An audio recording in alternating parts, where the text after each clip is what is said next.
Hey everyone, this is Ina from Ina Sue Watercolor. So today we are starting a three-part series on how to paint seascapes, and specifically with a focus on painting watercrafts and reflections. So the way the course works is that it contains three videos. The first video will teach you the fundamental drawing techniques of boats using my special drawing trick that will help you gain the accurate shape of a boat no matter what angles or perspectives you're painting from. And we will also learn how to modify the base shape of a boat to depict different types of boats. The second video will teach you how the objects, backgrounds, reflections, and shadows work differently under different lighting conditions in a very systemic approach. And we will be doing black and white thumbnail paintings to help you see the differences and be able to practice more intentionally yourself. In the third and the last video, we'll be composing a seascape scene together, fully out of imagination. But you will see that by applying the techniques and the visual languages that you learn from the first and second video, you're really breaking free from reference images and still be able to paint any scene you like, depicting the right shapes, right value masses, and conveying the right mood for your painting. That's a hell of an introduction. So now let's get stuck in with the first part of drawing boats. So what we have here is a grid of different types of boats, as well as different perspectives of them. However, before we delve into how you go about painting something like a sailboat as versus a lobster boat or a speedboat, all of these boats actually share a fundamental design pattern. I do want to address that first. So the way the boats are typically built, they do have this center line, but then they have all of these sections, which I believe are called stations, that are basically all goes perpendicularly to these center line that makes up for the skeleton of the boats, and whatever planks you have that you see, on the outside of the boats then gets attached, right, to these structures. However, for this sectional shape, which typically is like a half moon shape, most of the times when we're drawing boats, the water line falls maybe somewhere around here. So then in terms of drawing boats, usually I would say we can just be focused on this portion here and above the water. The reason why I want us to focus on this surface, so this section here looks more like this shape, right, on the water surface line.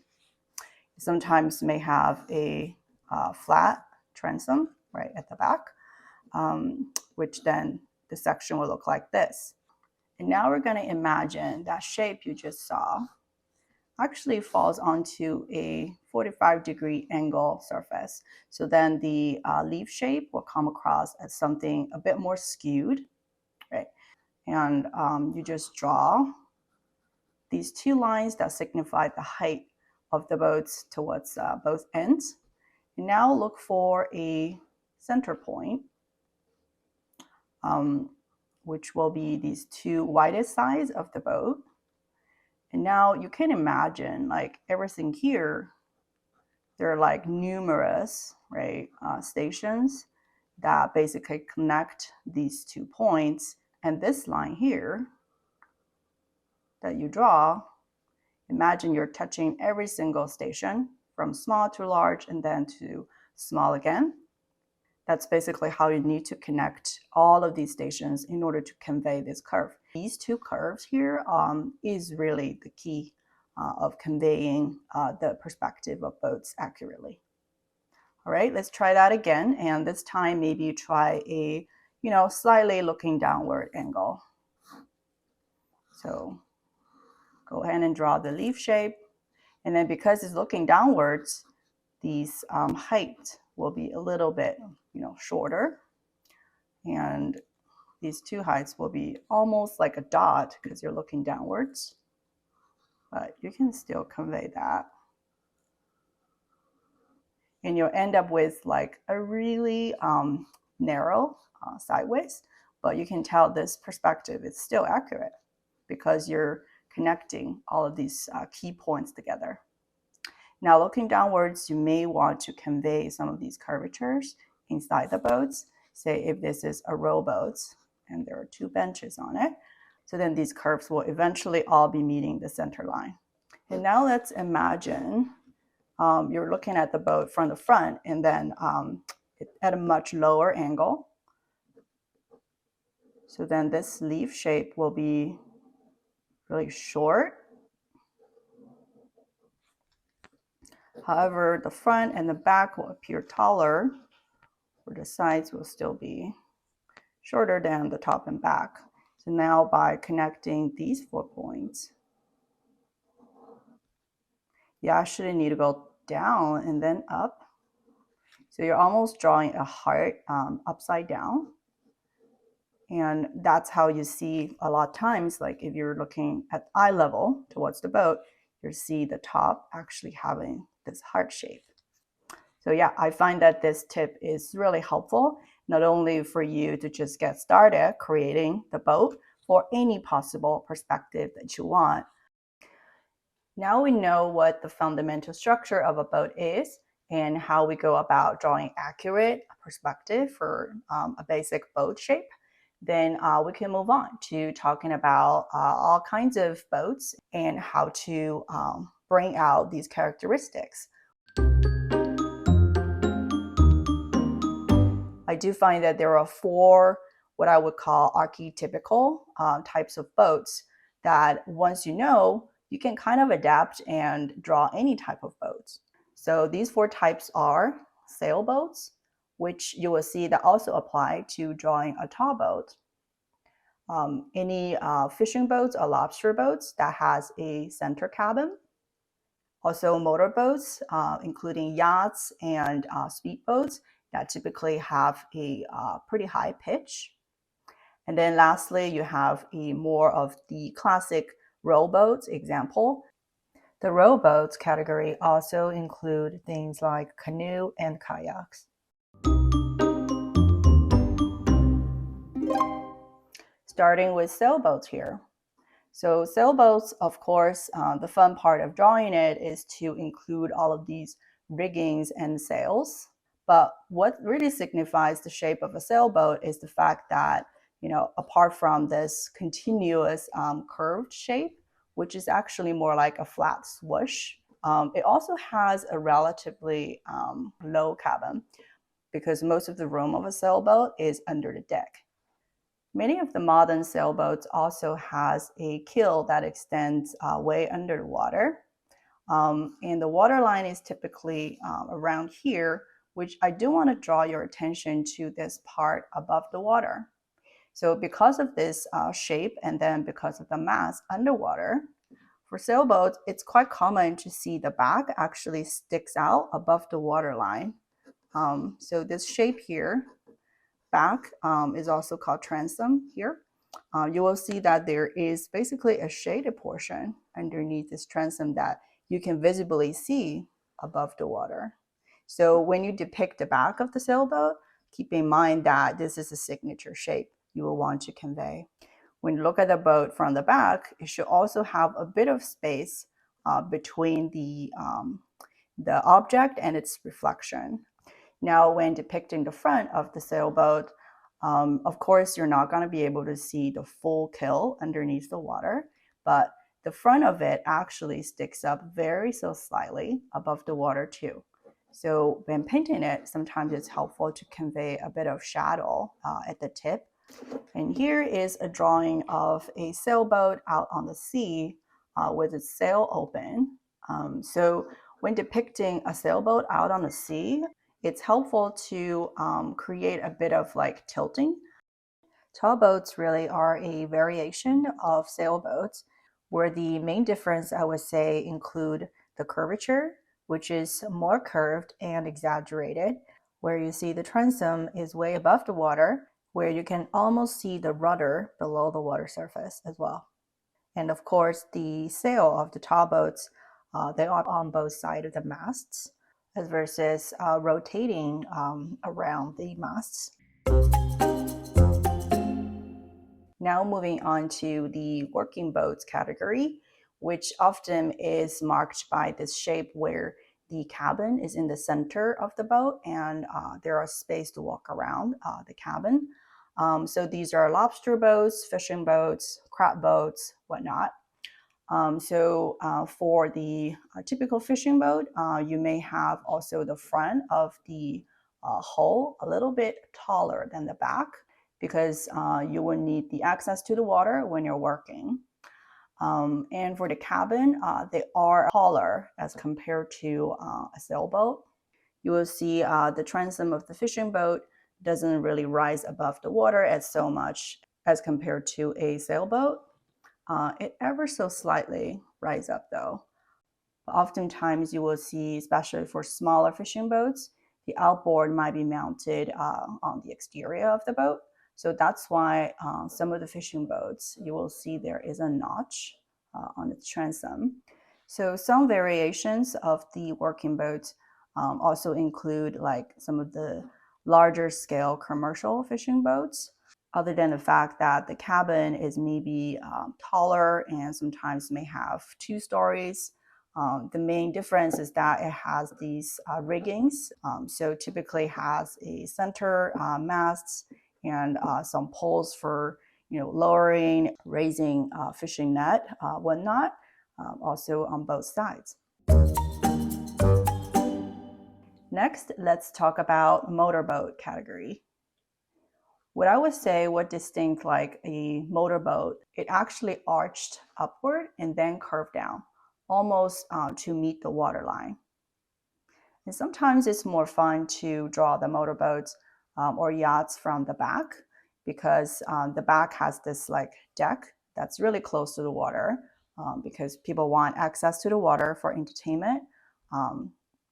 The front of the boat, sometimes because the pitch is so high, if you're looking at it from like a lower angle, you almost cannot see much of a cabin above it. And this line here to me is just not as interesting, I would say, as compared to sailboats or the lobster boats. And some of the smaller motorboats may also have this shape of a hull where it almost looks like a nested smaller hull inside a larger hull. And this shape also correlates with a relatively wide rim, I would say. So when you're depicting boat, especially from a lower angle, you want to make sure you actually draw these rims so that you can capture it and distinct this shape. The last category of boats are these old school rowboats that doesn't have any cabin on them. For drawing rowboats, I would pretty much adhere to the perspective drawing tips I showed you earlier in the video. So this is a classic example of just a bunch of rowboats, but all at slightly different angle. The fun as well as the challenge of depicting rowboats is that they have more shifting angles. So the curvature changes at every 5 degrees that you turn. So they can really create a variety of forms and shapes that adds a lot of dynamics to your composition. Now, just for fun, I've drawn a few other bonus boat types. This one is a tugboat. What makes a tugboat unique is its bow is actually not pointed, but rounded.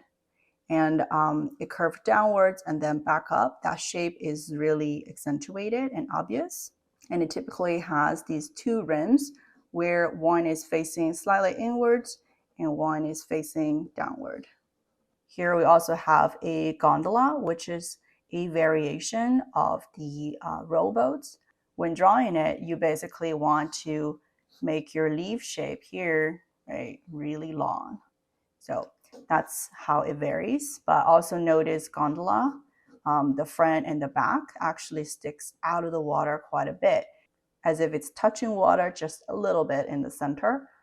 So when you're drawing the reflections, you want to make sure there are gaps on both sides. Now, something like a Washington State ferry boat, these boats are massive and very boxy, but even for something so square of a shape, the bottom of the boat is still tapered. That's what made the profile of the boat interesting.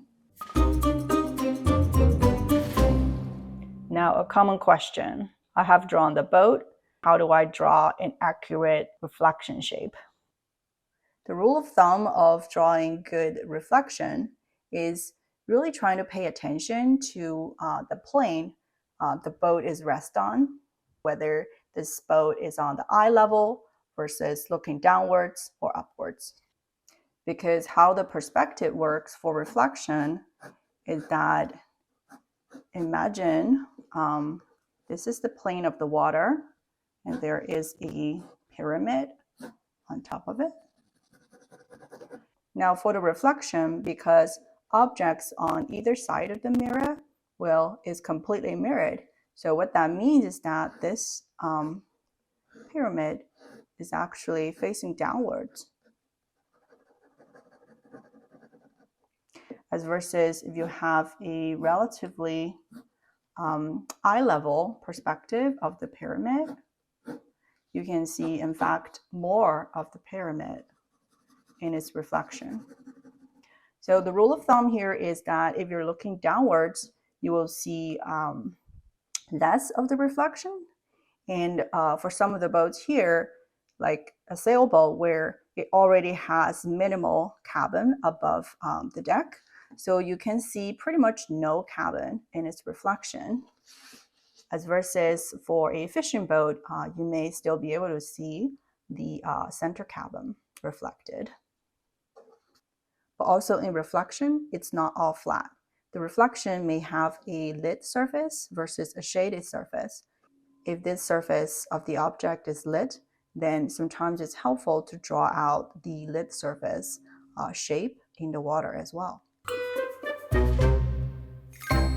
All right, we have reached the end of our first part of our 3-part series boat painting online course.